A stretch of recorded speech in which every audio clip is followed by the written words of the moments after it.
Welcome to Kashia, your simplified business manager, and this is our user demonstration guide. So today we're going to be walking you through the entire Kashia web platform, um, starting with the sales section. So eventually from the sales section, we'll be moving on to the expense section, okay, and also to the inventory section. We'll also walk you through the report section, and also briefly touch on the banking, financing, and settings as well. So let's start with the sales section. Okay, so the sales section is the first tier of section which you get when you register on Kashia as a default user. So that's for people who are using the light package. So on the sales section, you have the sales register, record sale, create quotation, create invoice, product and services, and customers. Okay, so when you get on the sales section, the first thing you might want to do will be record a sale or create an invoice. But in actuality, for you to do that, you need to have your product and your customers registered. So why don't we start by adding customers and products? So let's begin with customers. So we just click customers under sales section. Okay, and once you do that, your customer list will appear. So if you had customers added before, they'll be under this list. If not, you can click add customer on the top right blue button to add a new customer. So you can just go with the customer's name, Bruce Wayne La Kija. Okay, and we can put his phone number. Okay, and we can give him an email address.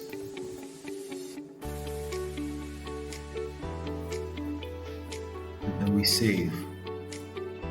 Once you do that, your customer has been added successfully. Okay, so now let's add a product.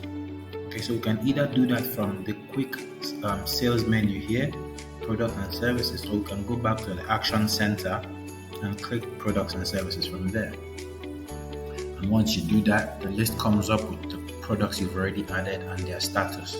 So here you can see their status, whether they're out of stock or in stock, last sale price, unit price, and the measurement type as well. So let's go on to add a new product. So we click add product by the top right blue button. Okay, and then what's the product name we're adding? Let's just say the product name we're adding is blue plastic bottles. So let's add blue plastic bottle.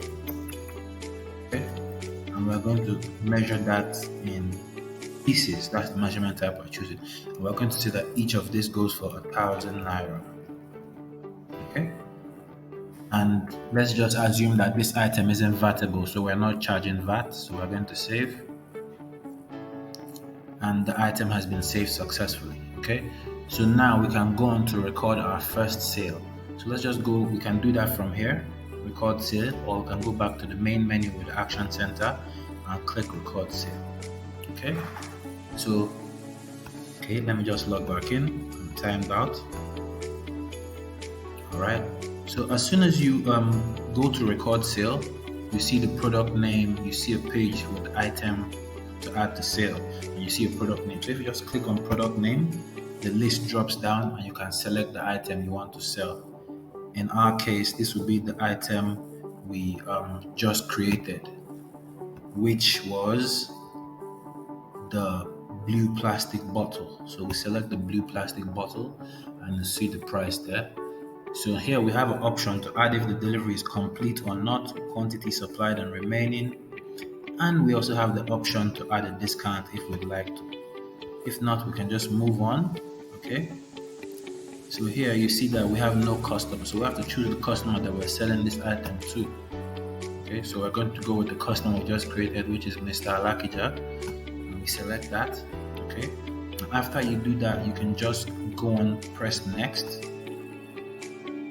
Okay, and here you have the full details of the sale you're about to make. So you can add VAT if the product is vatable, you can add another item, and also, so you might be asking, so does it mean that for each sale you're recording, you have to create a customer, you have to have a customer?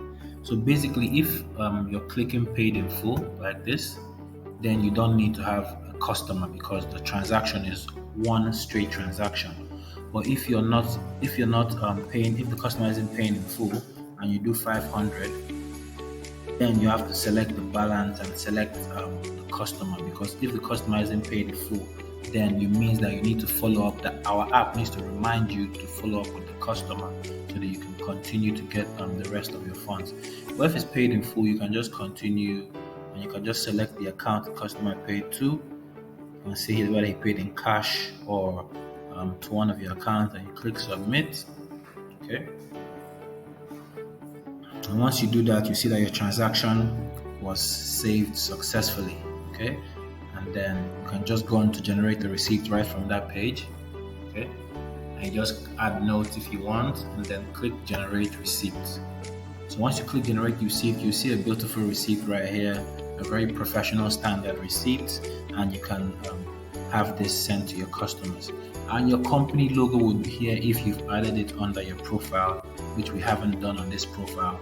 So if you haven't added your company logo here, you'll be asked to add it each time you generate a receipt or an invoice. But I'll show you how to add it on the setting, so you don't need to add it for each receipt. Okay, so moving on now, still on the sales menu. So we've added a customer, we've added a product, we've recorded a sale. Okay, so now let's try creating an invoice. Okay, so we select create invoice, and once again we select the product. This time we're going with bag, and you see the price, that's 5,000 naira. So straightforward, you just add a customer. Let's go with Mr. Wayne again, and just go to next. Like I said before, if food delivery has been made, you can just proceed. You can just say food delivery has been made, select account to credit, and you just go ahead to generate the invoice. And once again, you have a very detailed invoice, and this will include whether you charge VAT or not, and you can always send that to the customer. Okay. Once again, the logo is not here because we've not added it in settings, but you can also add it from right here, and you can select your business logo from your computer.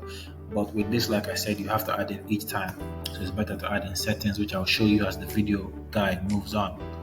So moving on, still on the sales section. So far, we've added customers, we've created an invoice, we've created a product, we've recorded a sale. So now let's view the sales register, which contains, as the name suggests, all the sales that have gone on the account. If you look here, you can see this is the sales register, and these are all the sales that we've been doing. And you can enter any sales to get a more granular, detailed view of the transaction. And from here, you can still generate an invoice again, or you can, duplicate the transaction and edit initial sale. You have multiple options to choose from. Okay, so back to the action center. We've viewed our sales register. The only thing we have to do now is create a quotation or an estimate. So this is similar to generating an invoice. You select the product name, and you select the price. If one wasn't chosen, you can assign it a new price. You can say 2,000 naira, and you can select the customer. Okay, and you can just proceed. You can add your notes.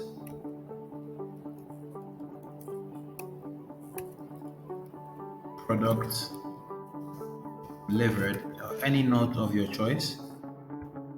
Okay, so this particular product is out of stock, that's why we can't use it. So we select another product. Let's go with the black bag. Okay, and then we can click next, and we can generate the quotation immediately, and you see that this estimate is generated. So for everything you generate, whether it's an invoice or a receipt, you can just download it right here,